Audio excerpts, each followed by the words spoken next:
What's going on, everyone? Welcome back to another FPL video. My name is Mo, and today in this video we'll be going through our transfer plans for game week 5. So it's almost around the corner, guys. The deadline is so close, so make sure you guys get all your transfers done, your plans set in, and your captaincy choices all submitted before the deadline, which is the 30th of August, Tuesday, 6 PM UK time. So what are we thinking about, guys? Which players are we looking to bring in? Which players are we looking to sell? Which players are we looking to keep? And which players are we scouting or actually even just avoiding full stop in the next coming weeks? So if you guys like the content you see, hit that subscribe button, and if you can hit the like button as well, let's see if you can get 100 likes on this video too. So let's get stuck in, guys. So on screen you guys can see my team selection for game week 5. So at the moment I've made one transfer, which is Diaz, that has come in to replace Kulusevski. So the team was set 5-3-2 is a formation, captaincy on Haaland, and let's see which players I'm looking at in order to buy and bring in to this game week. So the first player, obviously, as we mentioned, was Diaz. Now, why have I brought him back into my squad? Is it like a knee-jerk? Absolutely not. So if you guys have watched my content from the start of the season, or if you've recently joined, I'll just let you guys know and remind you the reason why I've done this transfer. So in game week 1, I had Diaz against Fulham, and then I moved him away to Kulusevski to have some Spurs coverage and to actually target some of the good fixtures that Spurs actually had. But unfortunately, it didn't work out for me. So not to worry, it is what it is. Diaz is back in the squad. Missed out on a few potential returns, but the game fixtures looking up for Liverpool do look very, very enticing. Newcastle at home for this game week 5, Everton away, Wolves at home, and then the fixtures do get a bit challenging. Chelsea away, Brighton at home will not be an easy game, and then Arsenal away as well. What does Diaz actually bring to the Liverpool lineup? So yes, he had a bit of a dead game against Manchester United, and he was quite not part of the attacking force or not visible against Crystal Palace as well until he scored that worldie of a goal. But overall, he's a fantastic player. And you can see, Firmino's playing now because of Núñez being suspended and bringing into the fact that Shota is injured for the next couple of weeks as well. Even if he gets back into training, he won't be getting the starts immediately. So keeping Diaz in your squad will be a good choice. So that's why I've kind of brought him into my squad this game week, and I look to have my triple up back up now to Liverpool. And yes, it leaves me short without any Spurs coverage, but we can look into potentially getting more Spurs coverage from maybe other sources, so maybe even the defensive line or even the goalkeeper Lloris. We just have to wait and see for the fixtures to swing in game week 9 onwards. Maybe, who knows, I might even play my wild card. So the transfer that I've made for the player that I've brought in this week, and I would recommend you buying as well, is Diaz. He is highly been transferred in by managers this week, but I believe that if you're looking to make a transfer to like a mid £8 million midfielder, I think at the moment, based on forms and with the fixtures definitely in the next 3 weeks, he's the best choice for us to pick. At number 2, I'm bringing in Kevin De Bruyne. So this week we've seen an absolute massive knee-jerk again. Over 300,000 managers have sold Mo Salah. Now, it was a bit like Trent last week. I was saying that there's no need to knee-jerk with Trent. Yes, he's had no returns. Yes, he's had, hardly any clean sheets in the first couple of games. But we all knew the potential that he brought to your FPL team. And that's been proven because he got 17 points against Bournemouth in a 9-0 win. And, to be fair, as I said, the main objective of owning Trent is not just clean sheets. I think that's a bonus.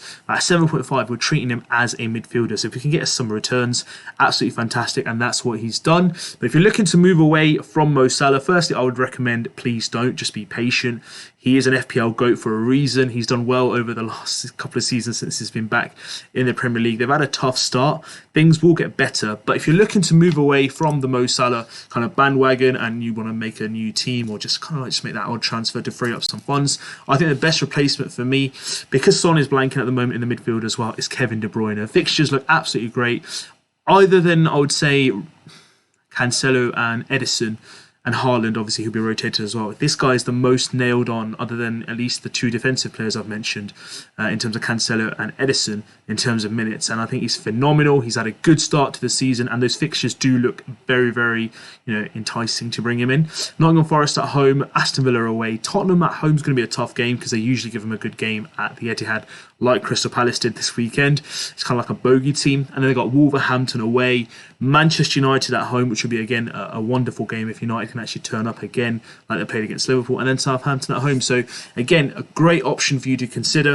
Obviously Son's not playing that well at the moment. Sterling is an option which is a bit cheaper, but I think looking at the fixtures, looking at Kevin De Bruyne's form, if you're looking to move away from the Salah setup and make up like a different kind of draft, which is away from the template at the moment because most managers are going that way, and I think this player is certainly someone you should definitely pick in your squads.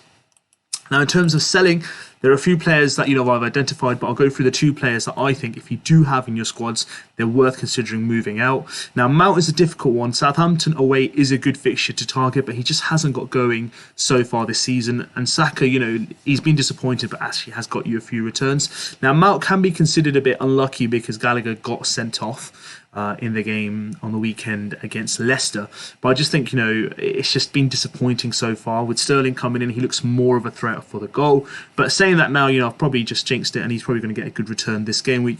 But I'd say if you're looking to move away and kind of move off Mount, there are other potential 8 million or around that price if you do have the funds to afford them. You've got Kulusevski, Diaz, Maddison. I know he's injured, but if he's fit enough to bring back in, could be a good replacement for Mount in itself. But fixtures wise, they look pretty decent. Southampton, West Ham, Fulham, Liverpool at home is going to be a tough game, Crystal Palace, and then Wolves. So maybe, even if you want to kind of take Mount out, get an alternative kind of Chelsea player in, even in the form of attack, you could look at potentially bringing in Sterling, which I personally wouldn't recommend. But if you're looking to go defensive, there's some really good options. You've got Reece James if you don't own him.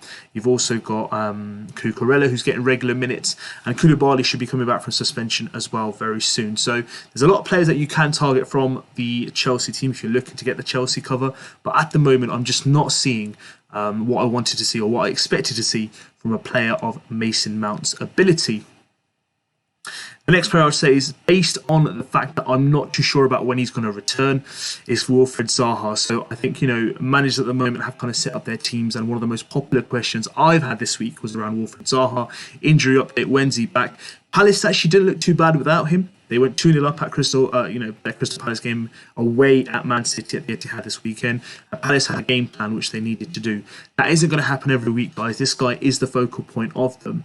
But what you don't want to do is, if we've made a squad where you're relying entirely upon your starting 11, and Zaha is part of that, there are alternative players you can look to get in. If you don't own Rodrigo, just swap him out for this game week. They've got Brentford at home, which is Crystal Palace, but I'm just not sure he's going to be available.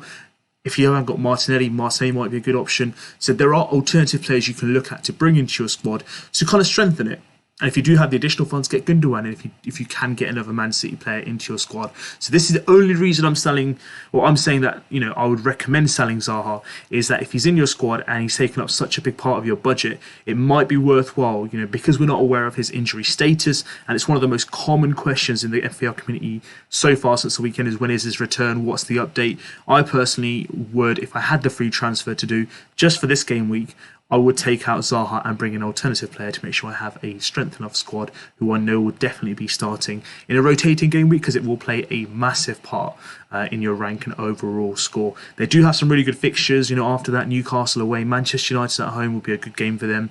Brighton away will be a tough game. Chelsea at home, another good game, and Leeds. So Patrick Vieira has got a really good setup. I just don't have any further information around Zaha or his return or the extent of his injury. So it's worthwhile getting, a replacement for him now if you can, just to make sure you don't go into a game week like game week 5 with only 10 outfield players which you kind of rely upon, and then you have to rely upon your bench. That's the only reason, guys, I've put them in the sell category.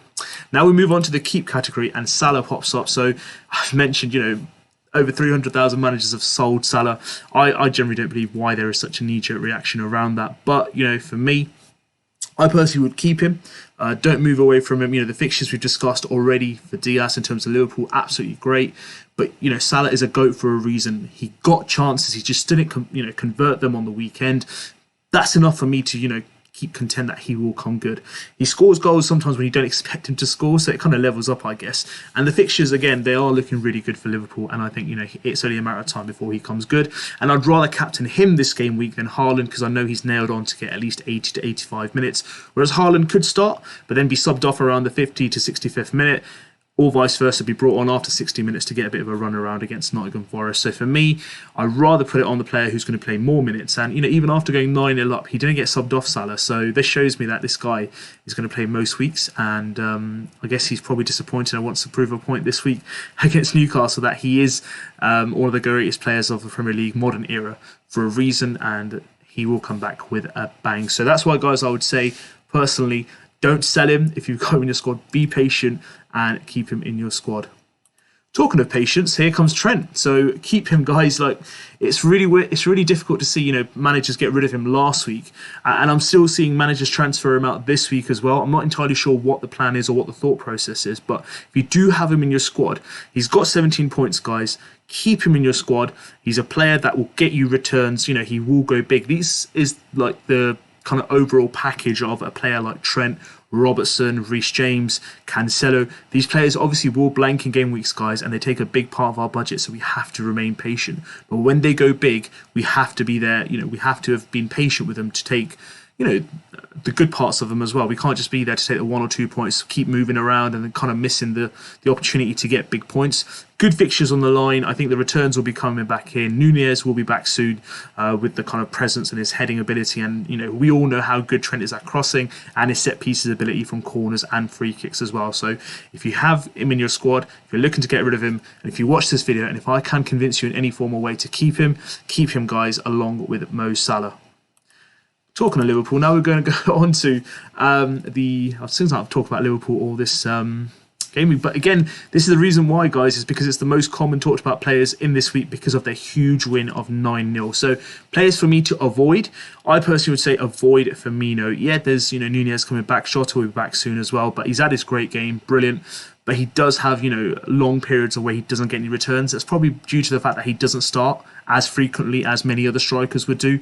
He's, very expensive for the price you pay for him. And if you owned him this week and you captained him or you triple captained him, good on you, guys. Congratulations. But personally, for me, it's not a long-term fix. So if you're looking to bring him in, I say don't knee-jerk. Don't bring him in. Yes, the fixtures look good, but we only get 3 players from Liverpool. And I can think of definitely 3 players out of that Liverpool lineup that I would own rather than Firmino at this moment in time. Despite him playing so well on the weekend, it's just literally not worth investing so much in a Liverpool player, taking a Liverpool slot and having so much budget placed upon him. Alternatively, I'd always recommend choose Jesus.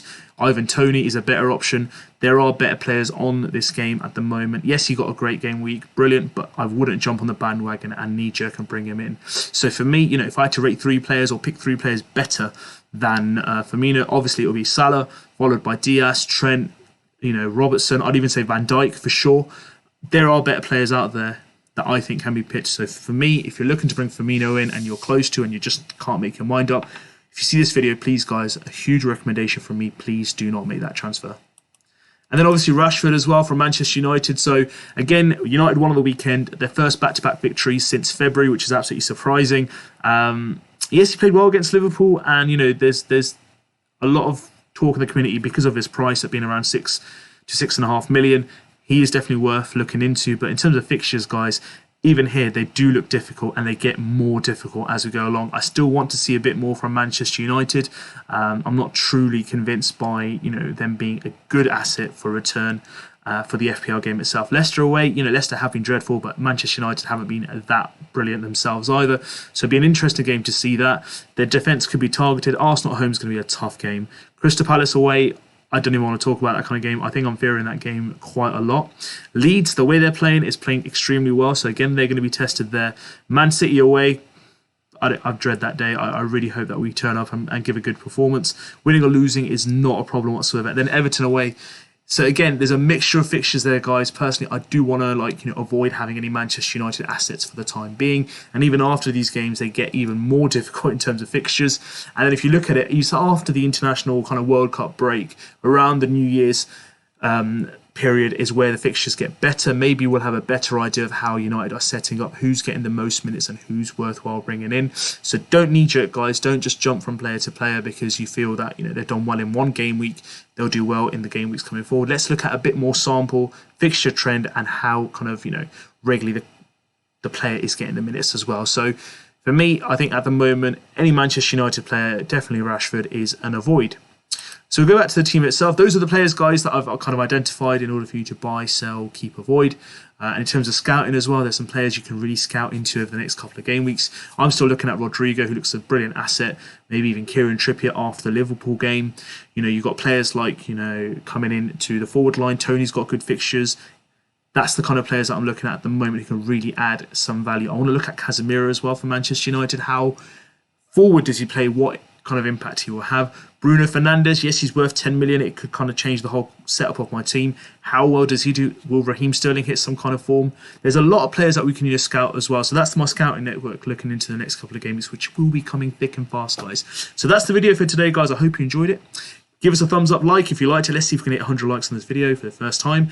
In addition, if you haven't subscribed to FPL INKLING, why not? Take this opportunity, guys, to hit that subscribe button and be part of our family. I hope you guys enjoyed the content. I'll be back with some more content very soon as the game weeks are coming thick and fast.